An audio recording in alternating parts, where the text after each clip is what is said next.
Pronto, certo. Uma boa noite a todas, né? Eu vou falar todas porque a grande maioria é mulher, né? Em nome dos professores apaixonados, eu gostaria de agradecer, Lucas, ao convite.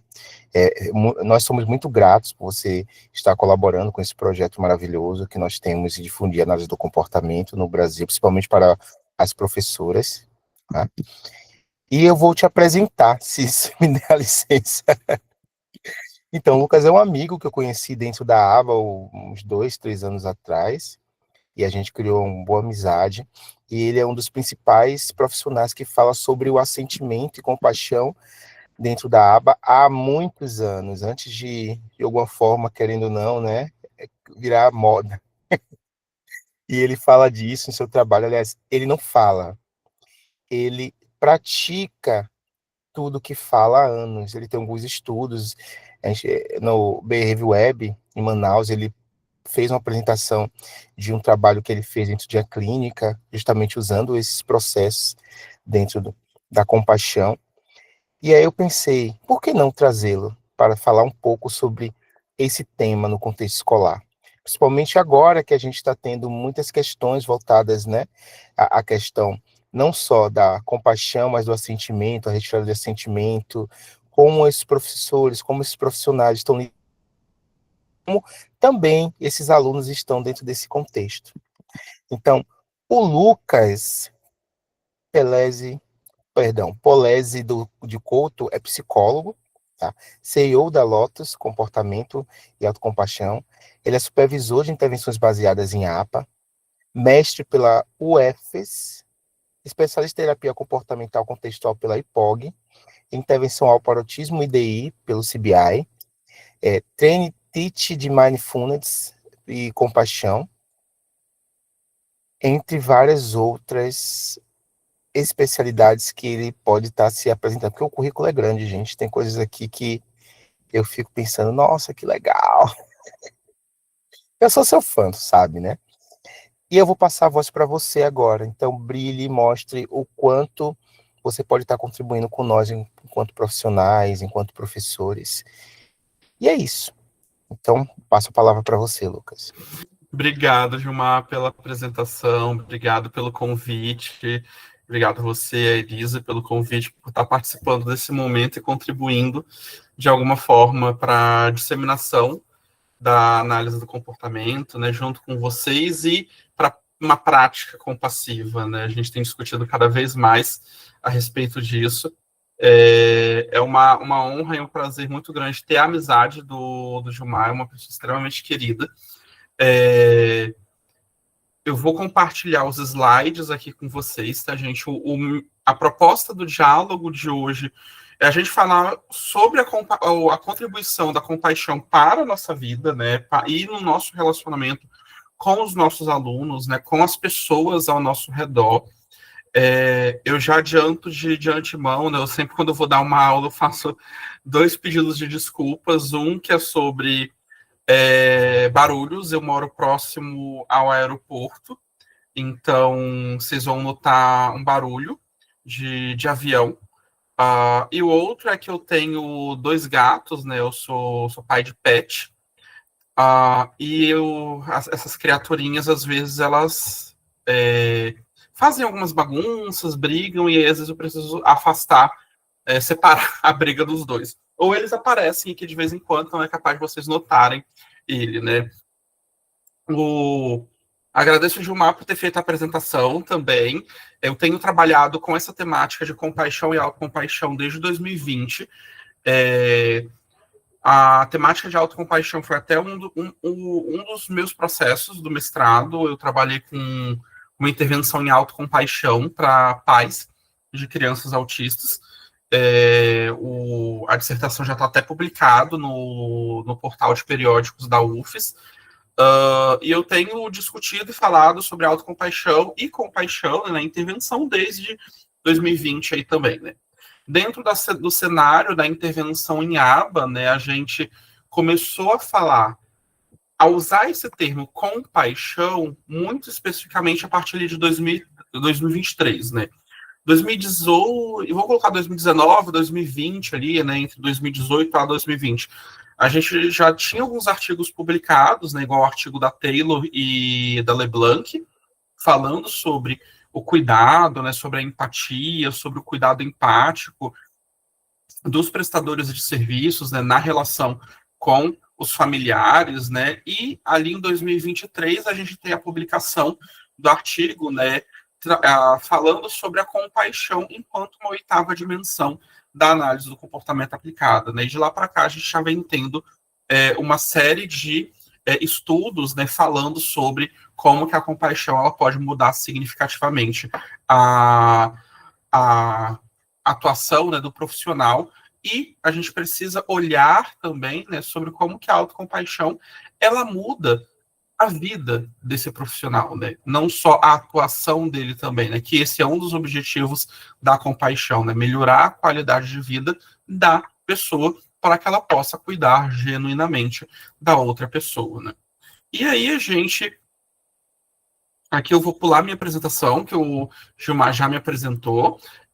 Eu convido vocês um pouco, né, para a gente fazer uma reflexão, né, sobre o que que esses animais, né, sobre as zebras e os papagaios, né, eles têm em comum com a gente, né?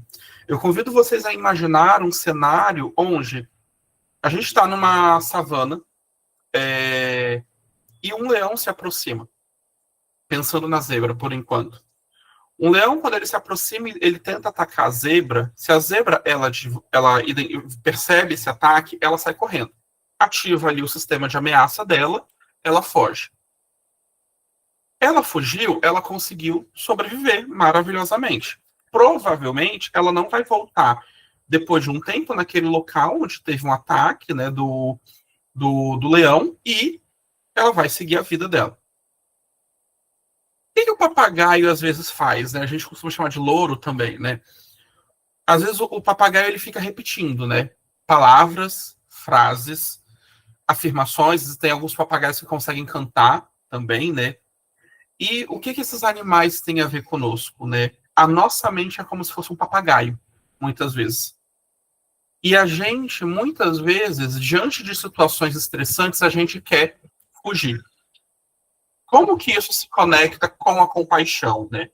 Na verdade, a gente vai discutir posteriormente que a compaixão ajuda a gente a lidar melhor com as tentativas de fuga do sofrimento e também com essa ruminação excessiva. Se fosse a gente, enquanto seres humanos mesmo, numa situação de ataque, muito provável, o que aconteceria depois que você foge da situação de ataque? Você vai seguir a sua vida plenamente ou você vai ficar ruminando o episódio? Ou o que você fez de errado? Ou o que você fez que contribuiu para aquela situação? O que vocês acham disso?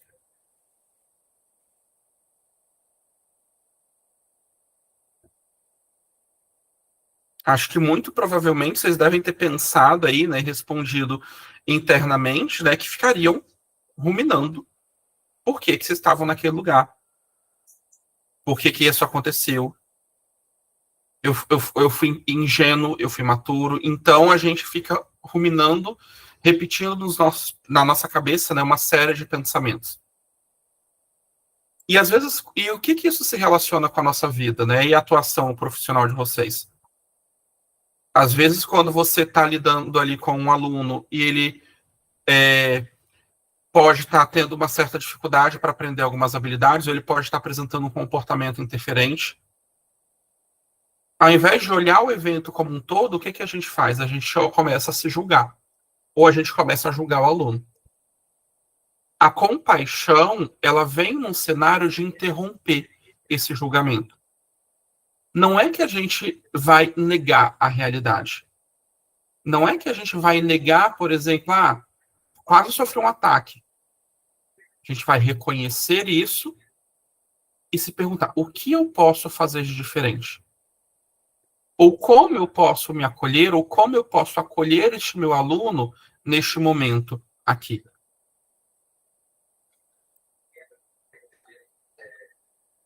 E a gente tem explicações neurobiológicas também a respeito disso. Voltando lá no exemplo, né, da zebra, sinais de ameaça, eles vão ativar o nosso cérebro. Eles vão acionar uma área, essa parte da frente aqui, né, e principalmente a nossa amígdala encefálica, que é um órgão extremamente pequenininho. Mas só que é uma parte do nosso corpo que vem da nossa história enquanto evolução de espécie. Foi graças à resposta do nosso corpo, né, às sensações de ameaça, que a gente conseguiu chegar até hoje aqui. Então, situações que sinalizam ou que o meu corpo interpreta como sinais de ameaça vão gerar respostas no meu corpo. E que respostas são essas? Geralmente de lutar, ou seja, eu tento combater aquela situação de estresse, de ameaça à minha integridade, ou eu fujo dessa situação, ou eu congelo, eu paraliso aquela situação. Além dessas respostas, vem uma série de autocobranças, de autocrítica, de julgamento. Tem a liberação de cortisol no nosso corpo.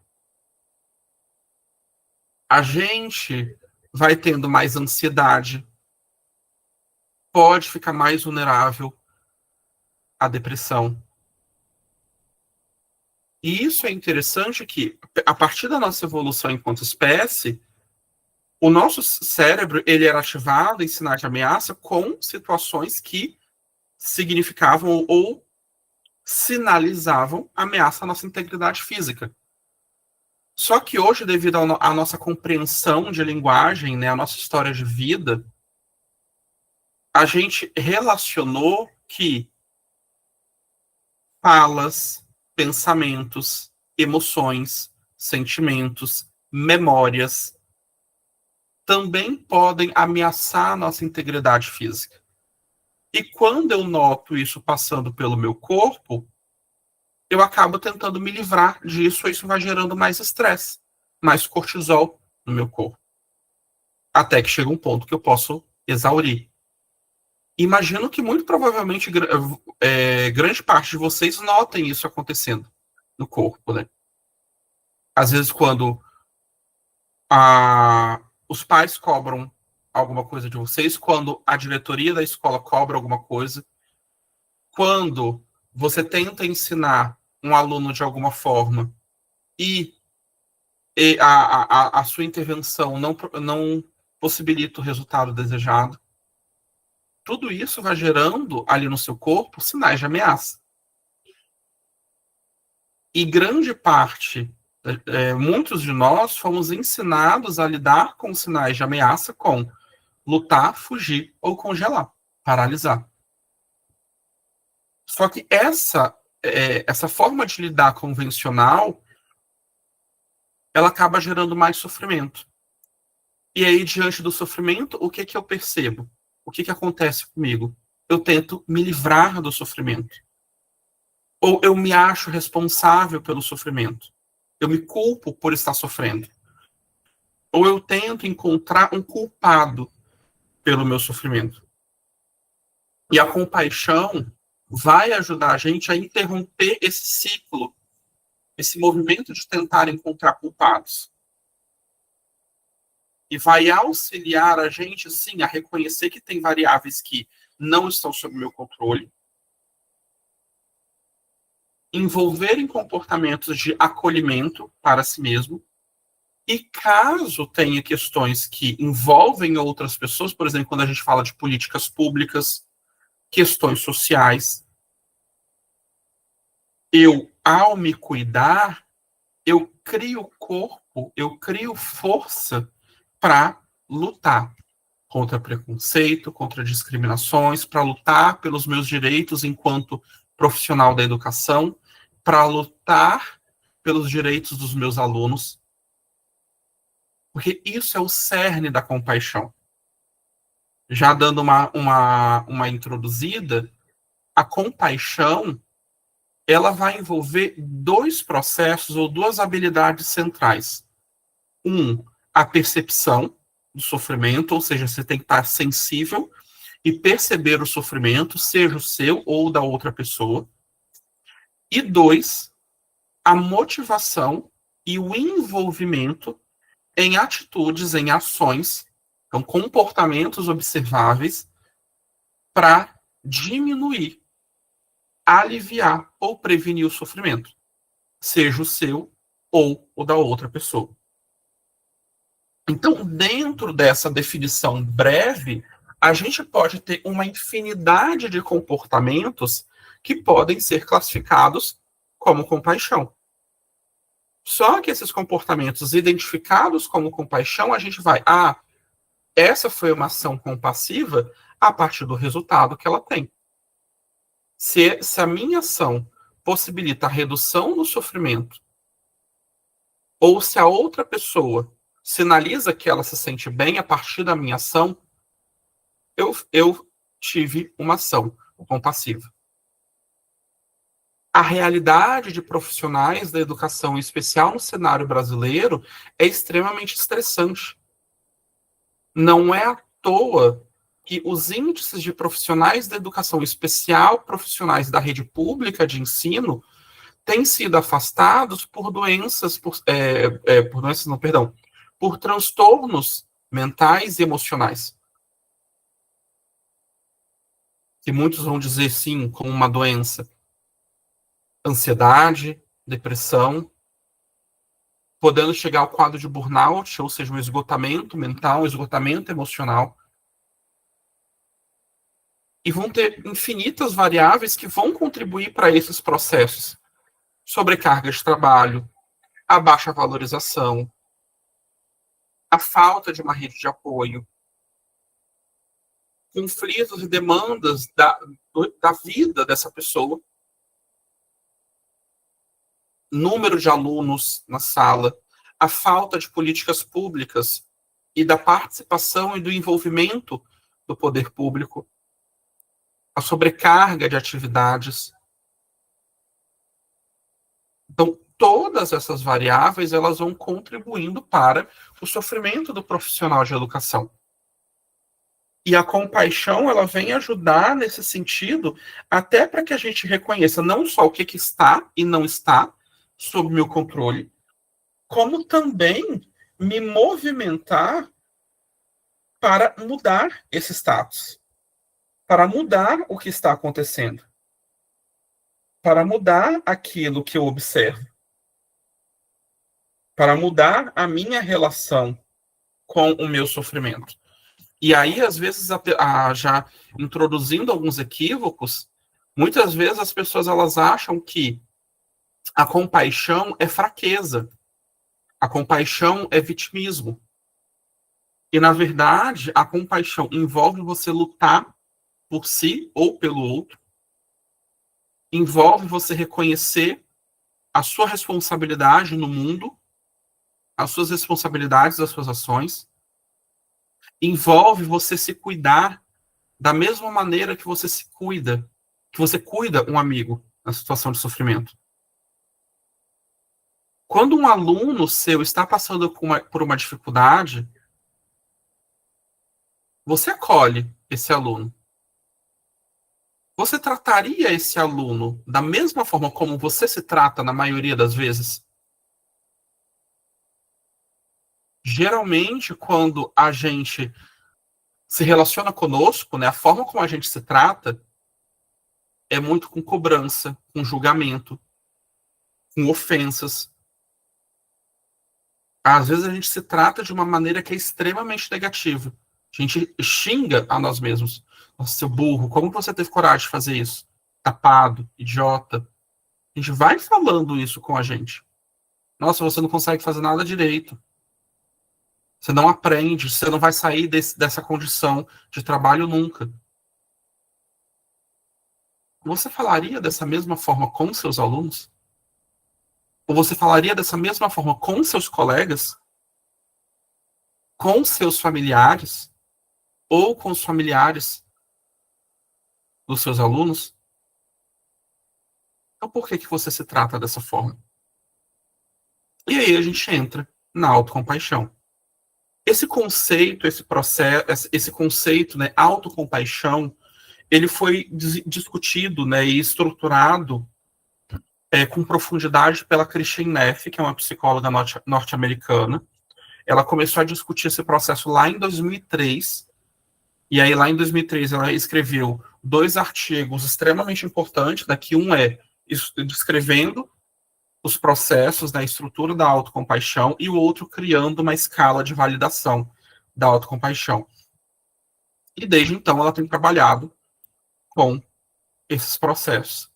A Christine Neff, junto com Christoph Germer, que é uma referência em habilidade de mindfulness ou de atenção plena, lá em 2009, eles criaram o programa Mindful Self-Compassion, ou Mindfulness e Autocompaixão, que é o MSC, que é esse programa que eu sou professor treinado. A Christine Neff, ela é mãe de um jovem adulto autista. Então, ela vem desde 2003 discutindo sobre a aplicabilidade da compaixão em diferentes contextos. Desde 2014, ela começou a discutir sobre a autocompaixão aplicada, por exemplo, a mães de pessoas autistas. Então, a autocompaixão, ou eu posso dizer também, né, como a compaixão para consigo mesmo, envolve justamente uma postura de motivação para cuidar de si, de maneira amorosa, gentil e com coragem também, bem como aliviar o seu próprio sofrimento. Então, é um cuidado direcionado para consigo mesmo. Aí aqui eu trouxe, né, uma frase que eu gosto muito, que é da Christine Neff, né, e do Chris Germer, que eles falam bem assim, né, que a autocompaixão é uma prática na qual aprendemos a ser um bom amigo para nós mesmos quando mais precisamos, nos tornando um aliado interno em vez de um inimigo interno. Muitas vezes, a forma como a gente se trata, a forma como a gente se relaciona, é como se eu fosse o meu próprio inimigo. Eu me comparo continuamente. E claro, né, gente, isso é um movimento muito social, né? A nossa sociedade, ela é extremamente comparativa. A nossa sociedade é uma sociedade que estimula a independência total e é uma sociedade que estimula a solidão, que estimula o isolamento, mas não o isolamento saudável. A nossa sociedade é aquela, nossa, você tem que ser o primeiro em tudo. Você tem sempre que estar na frente. E a gente vai muitas vezes nesse movimento. A compaixão, falar sobre autocompaixão dentro da ciência é muito recente. Começa ali na década de 90. Em especial na terapia focada na compaixão, né? Que a gente vai falar um pouquinho sobre isso. A autocompaixão, a compaixão para consigo, esse fluxo ali, né? Esse polo, esse pilar da compaixão começou a ser discutido a partir de 2003. Só que esse processo, essa habilidade, ela já vem sendo discutida e praticada fora do campo da ciência há milhares de anos pelos povos originários, pelos povos africanos, pelos monges budistas. Só que hoje a gente tem olhado mais para isso. Por que a gente tem olhado mais para isso?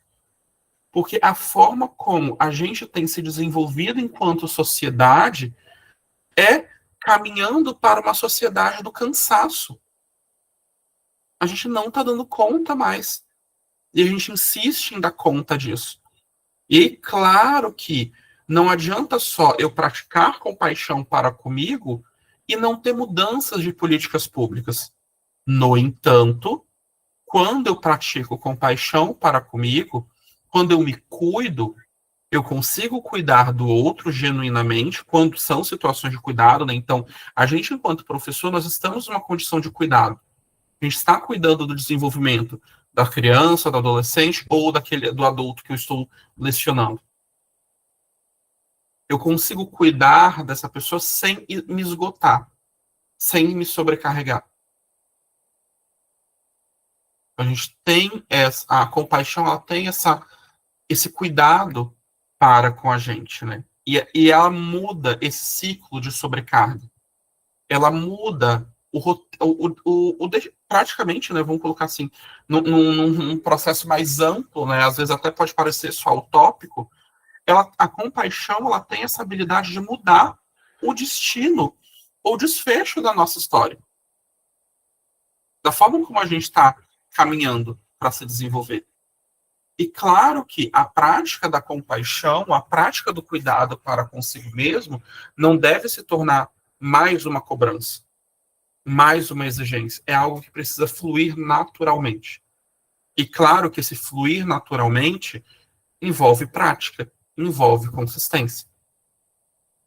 Tem um livro que eu estou lendo ele e que eu estou gostando bastante, que é o Aurora, O Despertar da Mulher Exausta, que é da Marcela Ceribelli, que é esse livro aqui. Ele fala muito sobre justamente o processo de cansaço das mulheres e como que a nossa sociedade ela caminha cada vez mais para essa exaustão e como a gente pode romper isso. É um livro muito interessante. E quando a gente fala de autocompaixão, não dá para a gente falar de autocompaixão sem falar de compaixão. A compaixão envolve essas duas habilidades centrais. A compaixão dentro do campo da ciência, ela começa a ser discutida ali na década de 60, perdão, na década de 90, pelo Paul Gilbert. O Paul Gilbert e colaboradores, eles criaram a terapia focada na compaixão, que é uma terapia baseada em neurociências, pesquisando e aplicando o modelo neuroevolutivo do cuidado para quadros de transtornos emocionais e mentais e um modelo transdiagnóstico, né? Não necessariamente você precisa ter um diagnóstico específico para se beneficiar de intervenções em compaixão. O Paul Gilbert ele vai estruturar a compaixão como um processo que vai ter 3 fluxos centrais. A compaixão para com o outro, então o cuidado para com o outro, a busca, né, por aliviar o sofrimento da outra pessoa.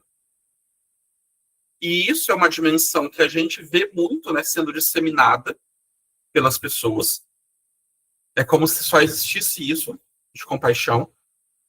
Eu vou ter a compaixão para comigo, então esse cuidado direcionado para comigo, e a abertura para receber a compaixão dos outros. Então, ter essa sensibilidade. Tem muita gente que acha que ser cuidado pelo outro é vitimismo, é mimimi. E, na verdade, isso é compaixão. Dentro da perspectiva da TFC, que é a terapia focada na compaixão, a compaixão ela só acontece genuinamente quando eu trabalho esses 3 processos.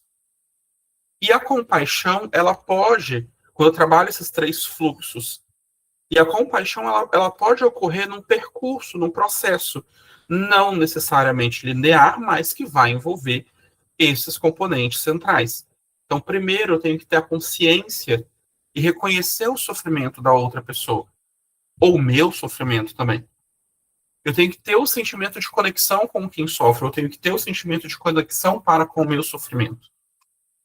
Eu tenho o desejo de aliviar o sofrimento do próximo. Eu acredito que eu posso fazer a diferença, seja na minha vida, na vida da outra pessoa.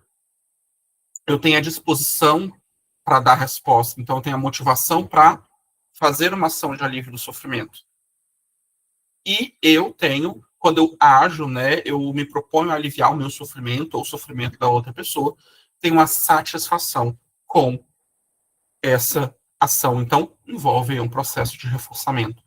E muito provavelmente esse comportamento ele vai voltar a acontecer em outros contextos. E aí aqui eu convido vocês a refletirem, você não precisa responder, ou se você quiser colocar no chat, sinta-se à vontade, segura para isso. Quais que são suas principais exigências? Como você fica quando se critica severamente? Quando se trata de outra pessoa, seja o seu aluno ou aluna, familiar, você possui essas mesmas exigências? Quando você nasceu,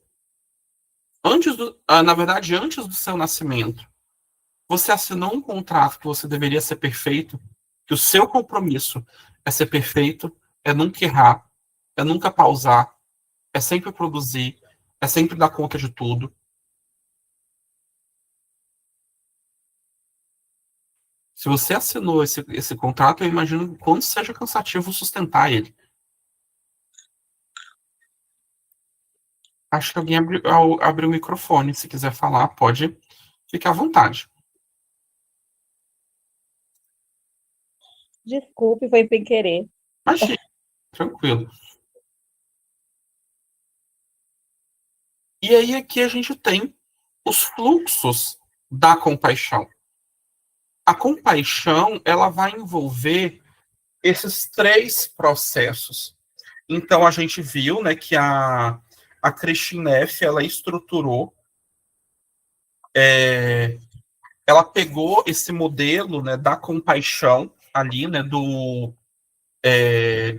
desenvolvido, né, pelo Paul Gilbert, aquele fluxo ali da compaixão para consigo mesmo, ela destrinchou esse fluxo, né, em várias questões. E isso é muito interessante, isso é muito importante. Porque o que envolve a autocompaixão? A autobondade, ou seja, a habilidade, né, de você se tratar com gentileza, com cuidado, com afeto, reconhecendo que você é uma pessoa que é sim digna de cuidado, você reconhecendo seus próprios limites também, ao invés de se criticar severamente, ao invés de se tratar de maneira violenta, que a gente se trata de uma maneira muito violenta, se a gente for olhar para a forma como a gente se trata, ao invés de se motivar pela autocrítica, porque a motivação pela autocrítica, quando a gente conquista algo, né, nunca está bom o suficiente. A autocompaixão, ela vai envolver a noção de humanidade em comum ou humanidade compartilhada, que é reconhecer que você não é a única pessoa que está sofrendo, todos os seres sofrem, e você está conectado com esses outros seres, então você não está sozinho. Ao invés de se isolar e acreditar que, putz, só eu estou passando por isso, ninguém pode me ajudar, ninguém me compreende. E a noção de mindfulness, ou de atenção plena, que envolve justamente se conectar com o aqui e agora. Com o que você está fazendo a cada instante, ao invés de... Imagina como se fosse um chiclete. Ao invés de estar como um chiclete, né, grudado no seu sofrimento. Grudado nos pensamentos, grudado nas emoções difíceis. Isso envolve a autocompaixão.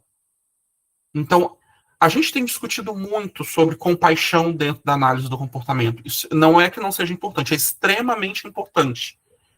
Essa discussão sobre compaixão na análise do comportamento está possibilitando a gente rever significativamente as nossas práticas. Que a gente consiga mudar, ao invés de continuar produzindo traumas para as outras pessoas. Ou continuar produzindo intervenções que podem estar vulneráveis a trauma. A compaixão está mudando muito e maravilhosamente a nossa intervenção e até a nossa própria atuação. Só que além de olhar a compaixão para com o meu cliente, eu preciso olhar a compaixão para comigo e a compaixão para com os meus terapeutas ou para com os professores que eu coordeno. Faz sentido isso para vocês, gente? Como que tá até aqui? O que vocês estão achando?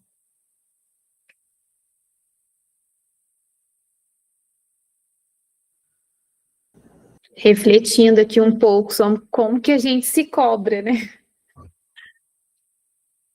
Exatamente.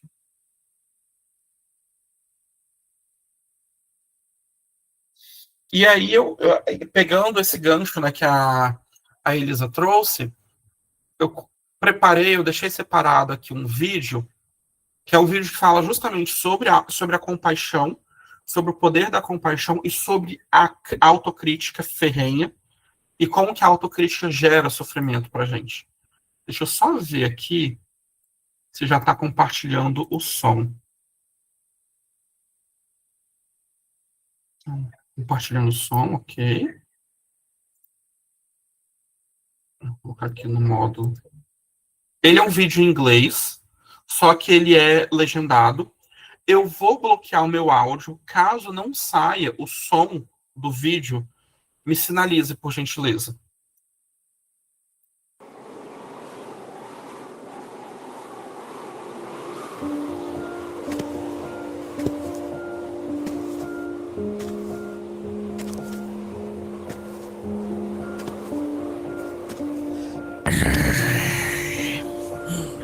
You should do better.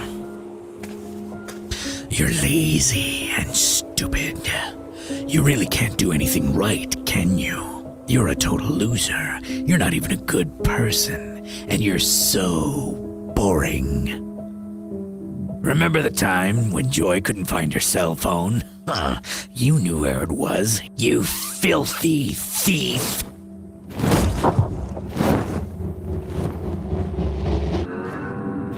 Nobody likes you. Your friends don't even want to hang out with you. Joy only feels sorry for you. You're fat and ugly and disgusting. Look at yourself. You're not like everyone else. You're rotten. You never do anything right. You must try harder, otherwise you're a nobody. Worthless! Worthless! Worthless! Worthless!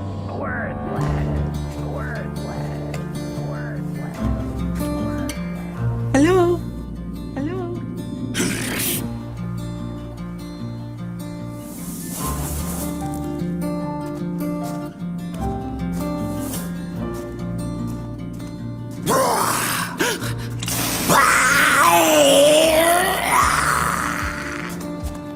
Hey, I can tell you're struggling and that you're disappointed with yourself, but I'm here to help you. You're not alone. No wonder you're feeling bad with him hanging over you. The critical part of ourselves can be so unkind when things go wrong. Don't listen to her. You know you're just weak. Don't talk to my friend like that.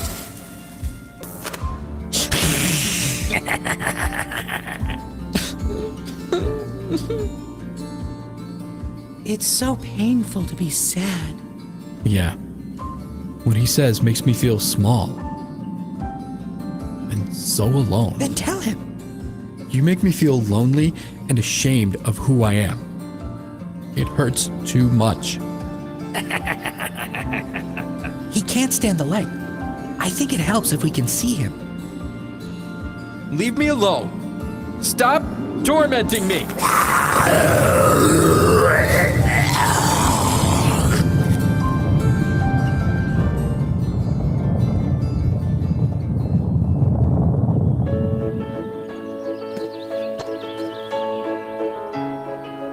Hey, I'm angry at you for always putting me down. Yes. And what do you need to feel better? I need you to stop bullying me like this. I need you to support me. I didn't mean it like that. I was only trying to protect you, to make sure you don't make a fool out of yourself. I didn't mean to torment or hurt you. I'm just trying to keep you on your toes so you don't fail. But it's not helpful. I need for you to tell me when I actually do something bad, or really need to pull myself together. Not to criticize everything all the time. Look, I understand that you get very anxious and worried when Alfred makes mistakes. We can help you too, so you don't have to be so mean. Are you coming or what?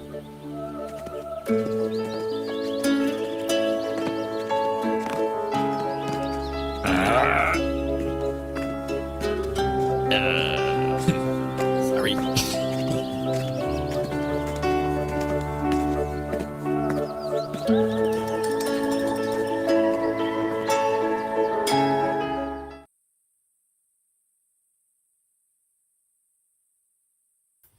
Eu acho esse vídeo muito interessante porque ele mostra justamente o impacto da compaixão na nossa vida e que a crítica, a autocrítica, ela não vai desaparecer totalmente. Se eu falasse, com compaixão, você vai parar a autocrítica. Eu estaria sendo um coaching aqui para vocês. Esse não é o objetivo. A compaixão não é coaching. A compaixão, ela vai mudar a sua relação com a autocrítica e sim, vai diminuir a força dela. Só que é um processo de prática. É um processo de continuar, de ir aos poucos, gradativamente. Não é uma mudança que ocorre assim de uma hora para outra. A compaixão, ela ajuda a gente a distinguir a autocrítica severa de um discernimento crítico, de um discernimento compassivo. A compaixão para com a gente, o que envolve? Reconhecer o nosso sofrimento, identificar também que todos nós cometemos erros. A dor é algo universal para todos os seres. O sofrimento, ele surge como uma resistência da dor. Na compaixão, a gente até fala, a gente tem aqui, eu vou até escrever aqui no chat, é como se fosse uma fórmula matemática, né, que o sofrimento, ele é igual, ele surge a partir de uma fórmula que é dor vezes de combate, né, resistência. De combate, não, perdão, de multiplicação. É um combate também, né, ao mesmo tempo uma multiplicação. Ou seja, quanto mais eu resisto à dor, mais eu sofro. Então, o sofrimento faz parte natural da nossa vida. A dor, na verdade, ela faz parte natural da nossa vida. Né? Eu vi aqui alguns comentários, né? A gente se cobra e permite que os outros nos cobrem. Acabamos por acreditar que a gente tem que dar conta de tudo. Por isso, né, perceba que comentou sobre os professores já doentes, né? Nós temos essa compaixão muito latente em nós e sofremos por não poder fazer o suficiente. E muitas vezes a gente sofre também porque é difícil a gente praticar compaixão para com a gente. Na verdade, parece que é impossível. Mas quando a gente vai olhando para isso, né, discutindo, e a gente vai praticar daqui a pouco, tem algumas práticas que eu trouxe para a gente fazer, a gente vai vendo que a compaixão, praticar a compaixão é uma realidade possível para a gente. Você pode praticar compaixão para consigo. Você é digno de cuidado tal qual o seu aluno. E conectar-se com o que está acontecendo nesse exato momento, né? Conectar-se com o momento presente. A Kristina Neff, ela vai ter uma frase, né, que eu gosto muito dela, que ela fala que a autocompaixão envolve querer saúde e bem-estar para si e leva a um comportamento proativo, ou seja, leva a um comportamento de cuidado para com o outro.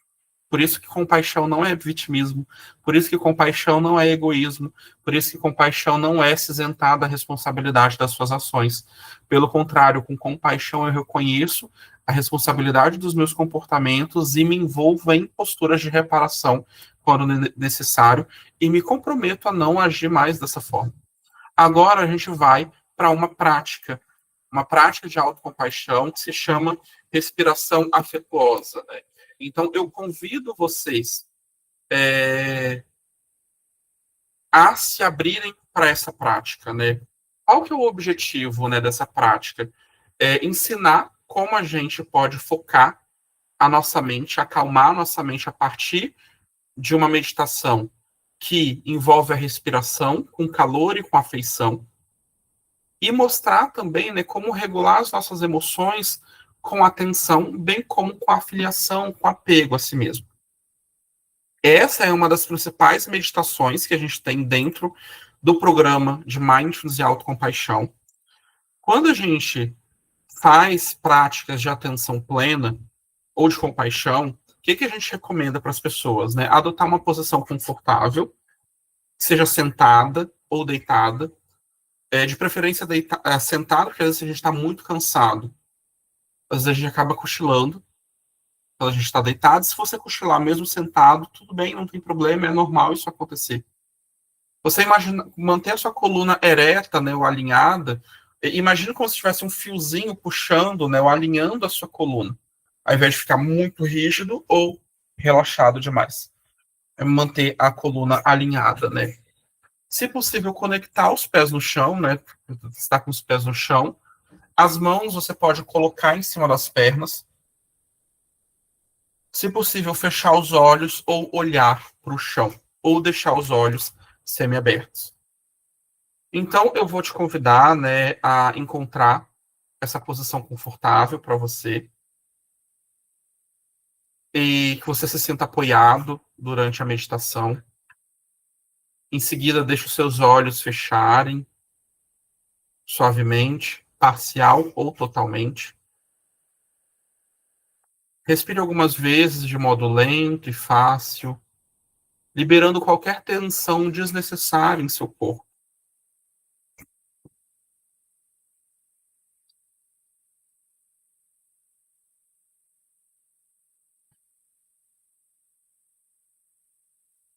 Vou só interromper aqui o compartilhamento. Se você quiser, coloque a mão em seu coração ou em outro lugar que seja tranquilizador para você, como um lembrete de que estamos trazendo não apenas consciência, mas consciência afetuosa para a nossa experiência e para nós mesmos.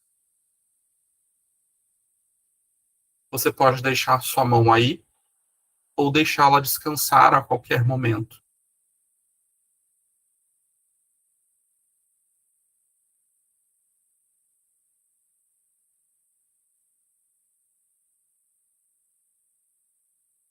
Nesta meditação, sentiremos a respiração em nossos corpos. No entanto, concentrar-se na respiração é desconfortável para algumas pessoas. Se você se sente assim, dê a si mesma permissão para simplesmente trazer sua atenção de volta para a sensação do toque calmante e de apoio, ou, em vez de concentrar na respiração, simplesmente sinta todo o seu corpo balançar suavemente para frente e para trás, enquanto respira.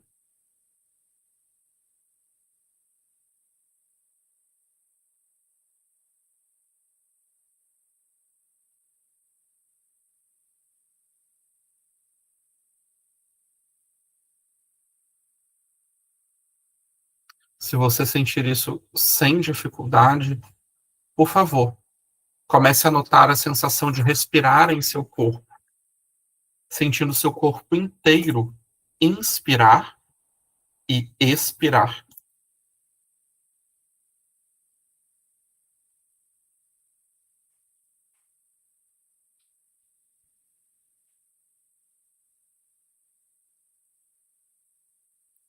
Talvez notando como seu corpo é nutrido a cada inspiração e como ele relaxa a cada expiração.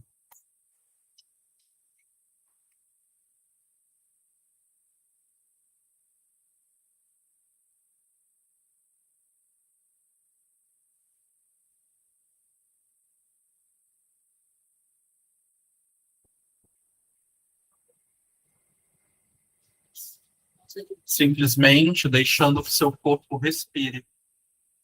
Você não precisa fazer mais nada.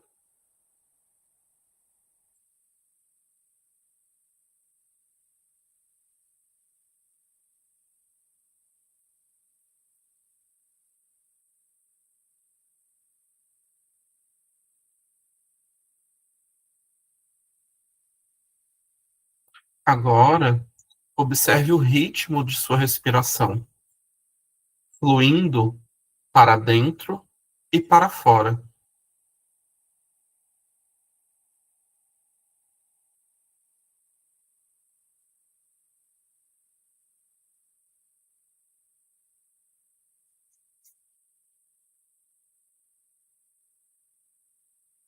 Reserve alguns momentos para sentir o ritmo da sua respiração.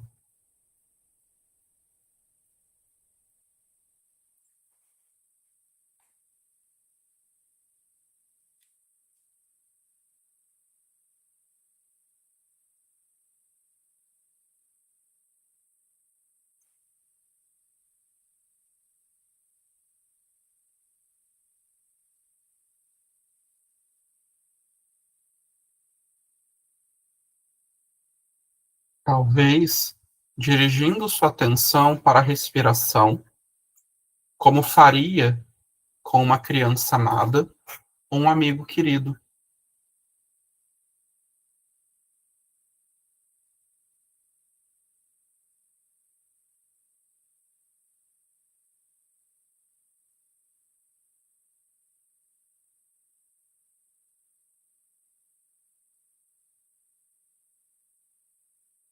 Sentindo o movimento sutil de todo o corpo com a respiração, como o movimento do mar.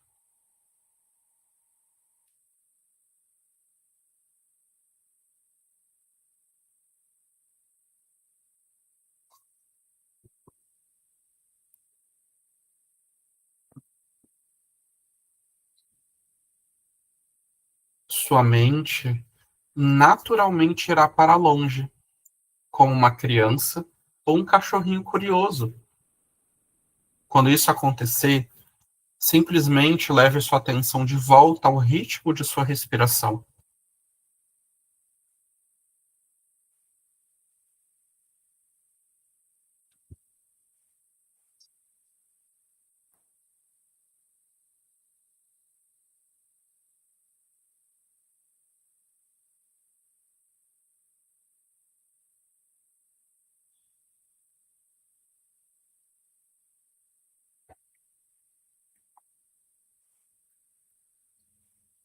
Se você perceber que há uma sensação de observar sua respiração, tente soltá-la e apenas respire, sentindo-a.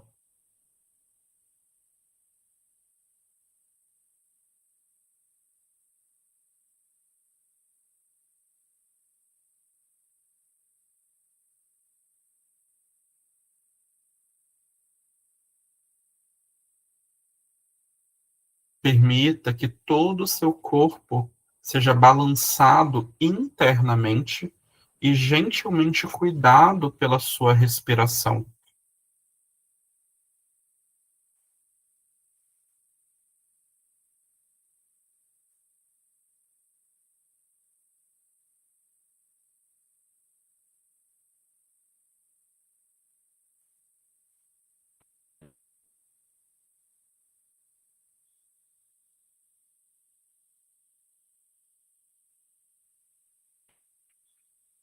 Se quiser, inclusive, entregando-se cada vez mais à sua respiração.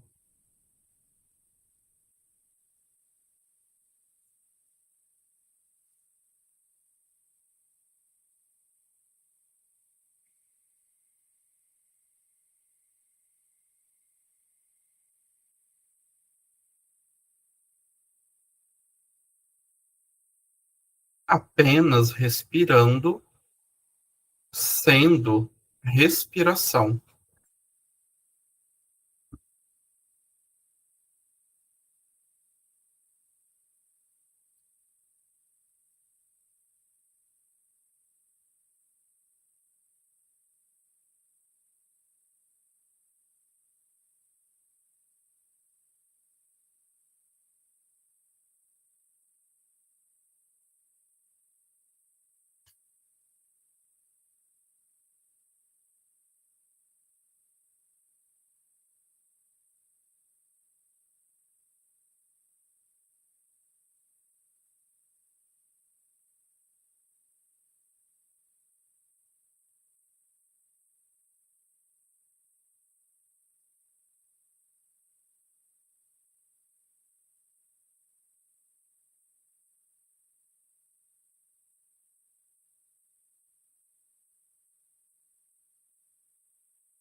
E agora, gentilmente libere sua atenção da respiração, descansando tranquilamente em sua própria experiência e dando a si mesma permissão para sentir o que está sentindo e ser como é.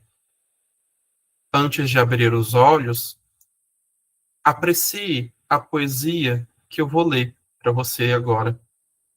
Meu bálsamo. por Gianni Oshea. Fecho os olhos e suspiro, e aqui estou eu, deitada na rede do meu coração, movendo-me suavemente com o ar suave da minha respiração. Quando me desprendo da minha cabeça e das palavras, sou pego com carinho pela rede do meu coração e balanço com sua batida rítmica.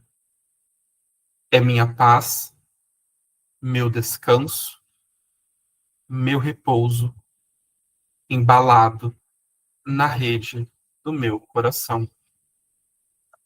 É constante, é seguro se abrigar na rede do meu coração.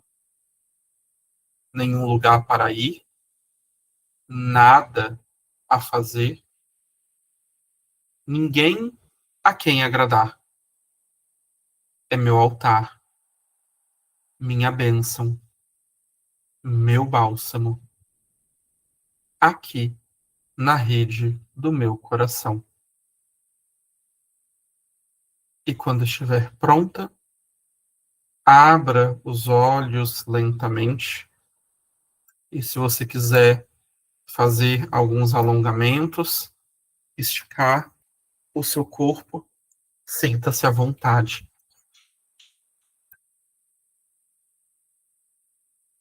Essa é uma prática que coloca a gente em contato justamente com o uso da compaixão para prestar atenção na nossa respiração.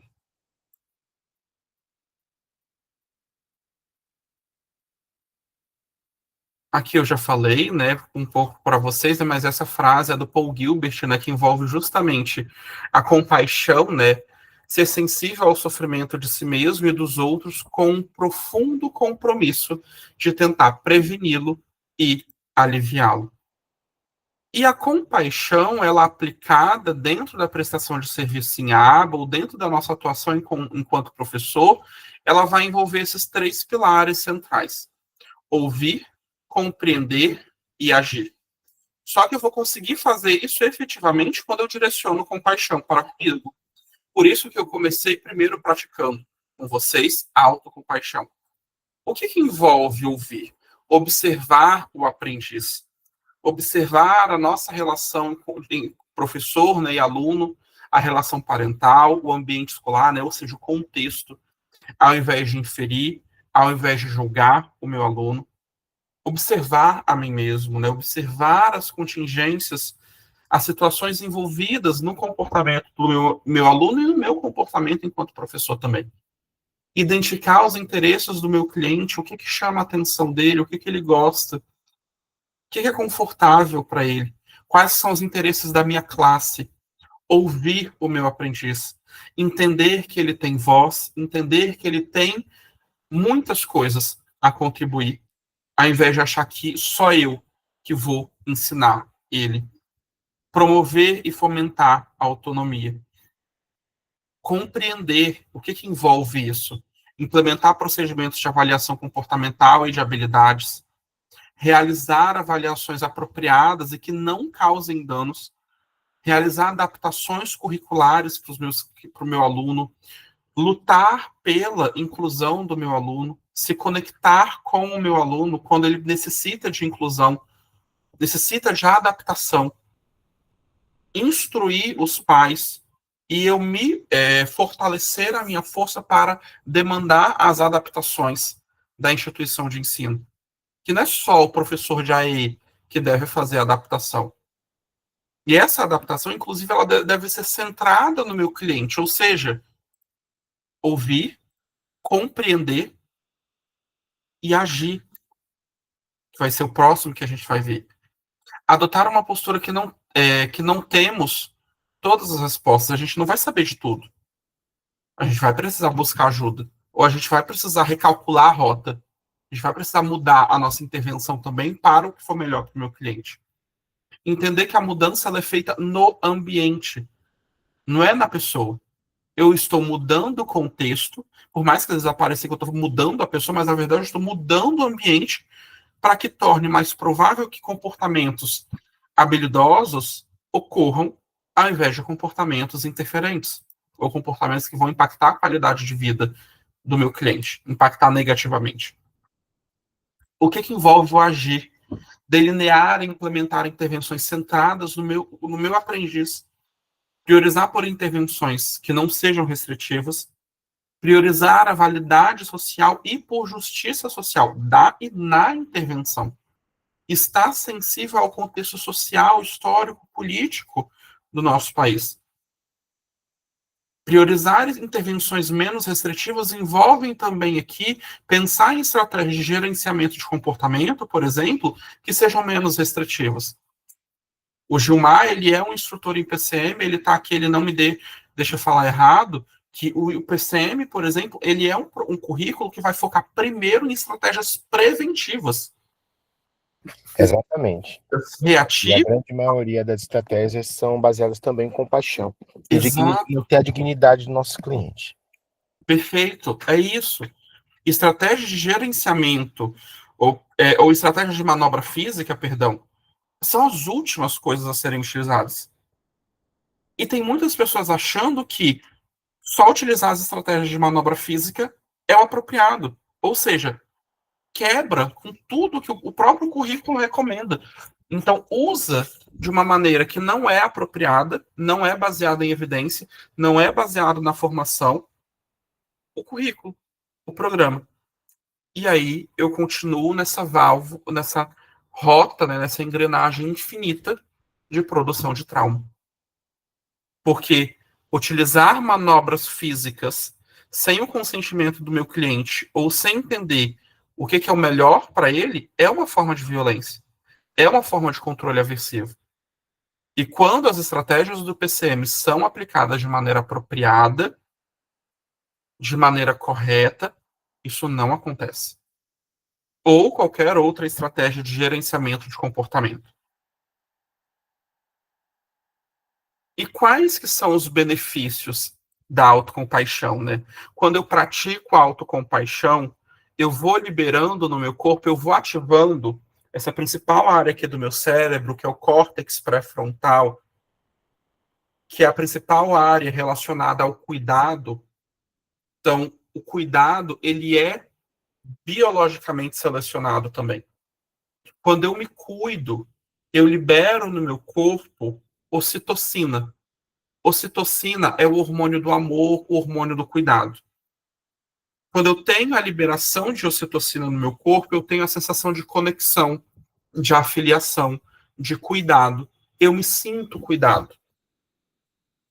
Quando eu me sinto cuidado, o que é que isso acontece? Isso aumenta dopamina, aumenta uma adrenalina saudável, aumenta a ocitocina e diminui níveis de sofrimento, diminui ansiedade, diminui raiva, diminui a adrenalina num nível absurdo, diminui a ativação de cortisol.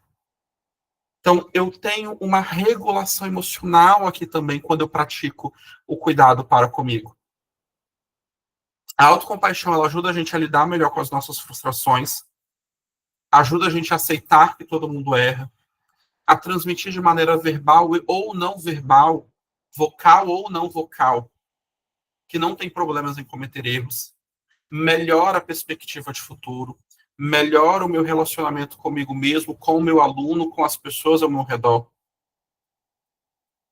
Indica maiores ou melhores, ou melhora a qualidade de vida, aumenta a qualidade de vida, diminui sintomas depressivos, ansiedade, autocrítica severa, estresse, burnout, estigma social, dentre outros processos.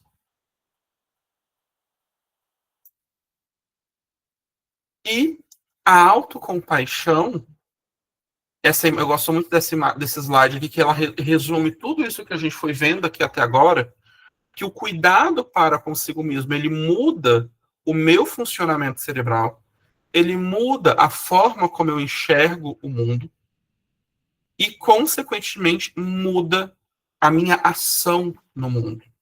muda a minha relação para comigo mesmo, muda a relação que eu tenho com o meu aluno, muda a relação que eu tenho com os meus pares e assim por diante. Então, a compaixão, ela é o poder do cuidado. Ela é uma ciência, a compaixão, ela é uma ciência que vai envolver justamente a fisiologia do cuidado. E agora eu quero convidar vocês para fazer uma prática, uma última prática. Eu vou interromper aqui o compartilhamento de tela. Essa é uma prática que ela se chama toque compassivo, ou toque afetuoso, ou toque de calma. É uma prática rápida e é uma prática que envolve justamente você utilizar o toque físico como uma maneira de cuidado. Ela tem como objetivo ajudar a gente a encontrar uma maneira de se confortar fisicamente, acalmar e apoiar a nós mesmos, né? Algumas pesquisas elas já apontam que o toque físico ele tem o poder de diminuir indicadores de estresse, diminuir a ansiedade e regular emocionalmente a gente. A gente tem uma recomendação de segurança, né? Obviamente, é que caso você tenha algum histórico de trauma, de violência, violência física, violência sexual, e for difícil para você tocar o seu próprio corpo, utilize algo de apoio. Uma almofada, um urso de pelúcia, um objeto ou seu animal de estimação.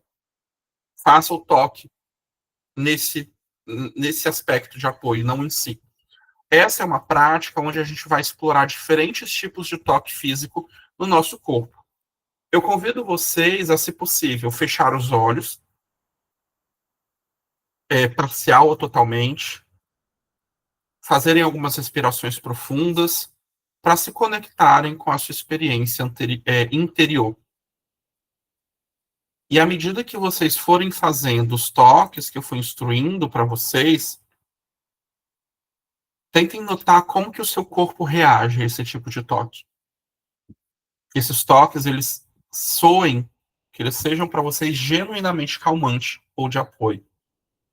Primeiro, eu convido vocês a colocar as palmas das mãos suavemente pressionadas uma contra a outra.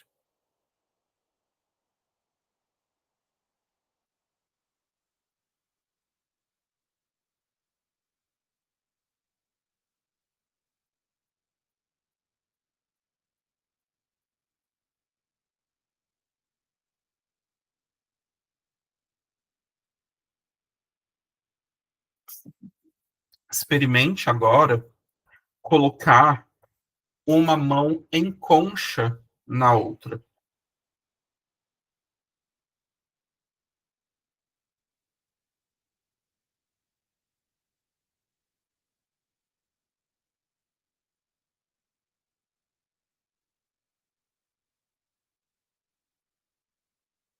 Agora, tente colocar duas mãos sobre o coração.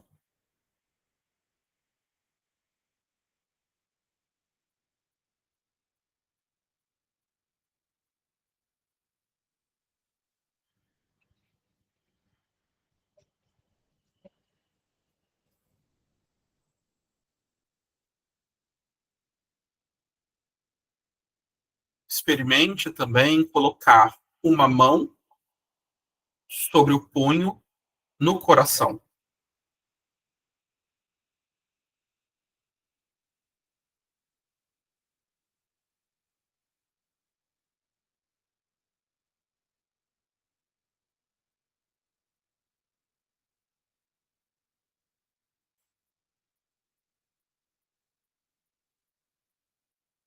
Explore agora colocar uma mão sobre o coração.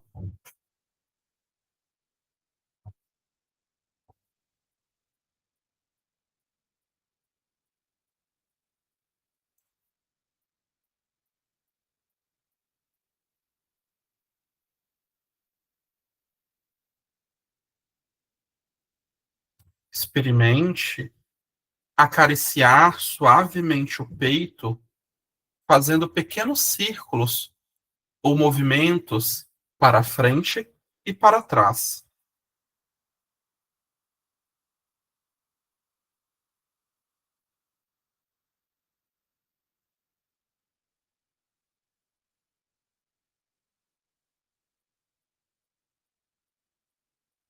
Experimente agora colocar uma mão sobre o coração e a outra sobre o abdômen.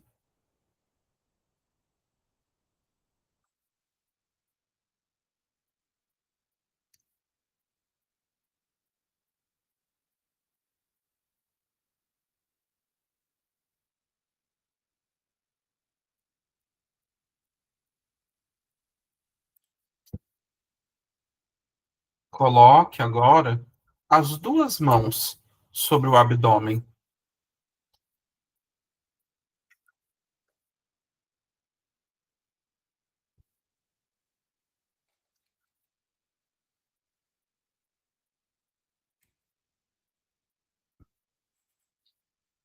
Agora, experimente colocar uma mão na bochecha.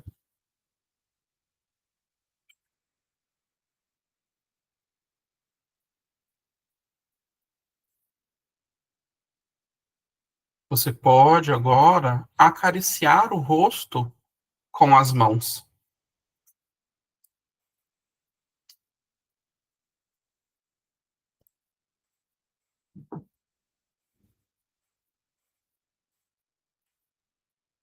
Eu te convido a acariciar os braços agora.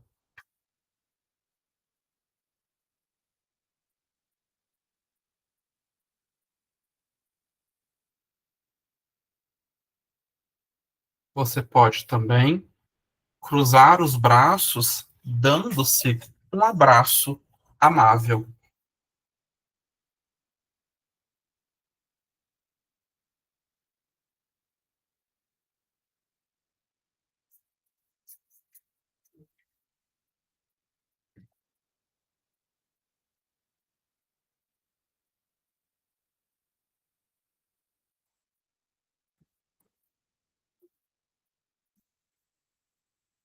E por fim, tente colocar as mãos no colo e sinta como você se sente.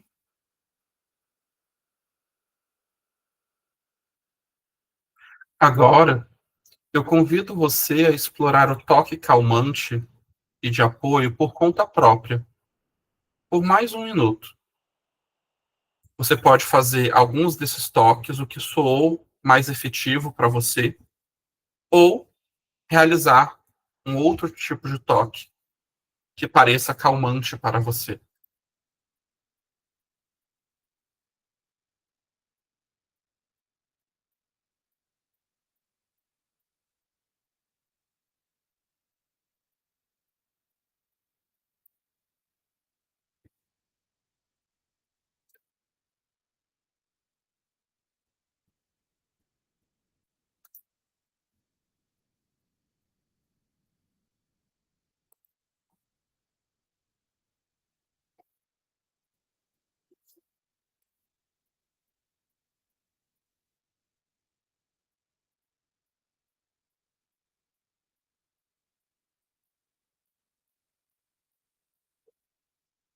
E quando estiver pronta, você pode se liberando da prática, fazendo algumas respirações lentas e profundas e abrindo os olhos lentamente.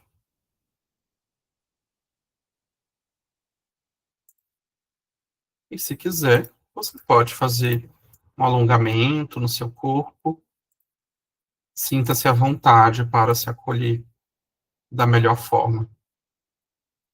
Essa é uma prática muito boa porque ela pode ser realizada no seu dia, em qualquer momento. É uma prática que a gente chama de informal. E você não precisa. A gente fez ela com os olhos fechados, mas você não precisa fazer ela com os olhos fechados, necessariamente. A gente faz ela com os olhos fechados aqui para ter uma experiência mais imersiva. Mas no momento que você identificar um estresse na sua vida, que você identificar que você precisa de um suporte, de um apoio, você pode fazer esse gesto. Esse ou experimentar outros gestos, né? Você pode fazer um ou outros ou mais, né? Que pareçam para você calmante ou que você note no seu corpo justamente essa variável de cuidado. O objetivo da prática de autocompaixão é justamente para que a gente leve essas práticas e adapte elas para a nossa vida. Eu posso sim ter momentos onde eu vou praticar essas vivências de maneira formal, né, por um tempo maior, sentando, fechando os olhos, mas é importante que eu leve essas experiências para a minha vida de uma maneira informal, realizando elas na vida como ela acontece naturalmente. E eu trouxe essa arte aqui, né, que é da Artivista. Ela é uma artista maravilhosa, que ela fala bem assim, né, que não há futuro possível que não inclua o cuidado consigo, mesmo e então o cuidado uns com os outros. Então eu não consigo cuidar dos outros se eu não cuido de mim. Para encerrar, quero divulgar para vocês, né, eu estou com as inscrições abertas para o programa de Mindfulness e Autocompaixão, que é um programa de 8 semanas. A gente fala 8 semanas, mas na verdade são 9 encontros semanais. Eu vou estar iniciando esse grupo no dia 18 de outubro agora, né? Vão ser no sábado. Os encontros eles são de 9 horas da manhã até meio-dia. Então, são 3 horas de prática de autocompaixão. Então, a gente vai ter discussão teórica e prática. Eu deixo aqui o QR Code para que vocês possam escanear. Vai dar lá no meu Instagram, no post de divulgação do grupo. Para que vocês tenham mais informações sobre as sessões, os tópicos das sessões, valores, as datas dos encontros. Lucas, eu quero fazer só uma sessão. Não é possível. É o programa como um todo. E é um programa assim, que muda significativamente a vida das pessoas que participam. Ele é um programa que não é restrito para profissionais de saúde. Ele é um programa que é possível, que é aplicado para qualquer pessoa que deseje aprender mais e vivenciar a autocompaixão. Eu deixo aqui os meus contatos. Qualquer coisa eu estou à disposição. Novamente, né, eu gostaria de agradecer mais uma vez ao Gilmar, a Elisa, pelo convite, pela abertura, por essa oportunidade de estar realizando aqui esse treinamento junto com vocês. Abro também agora para dúvidas, caso vocês queiram perguntar alguma coisa ou comentar, sintam-se à vontade. Eu vou só interromper o compartilhamento de tela aqui para ficar melhor para a gente conversando. Obrigado.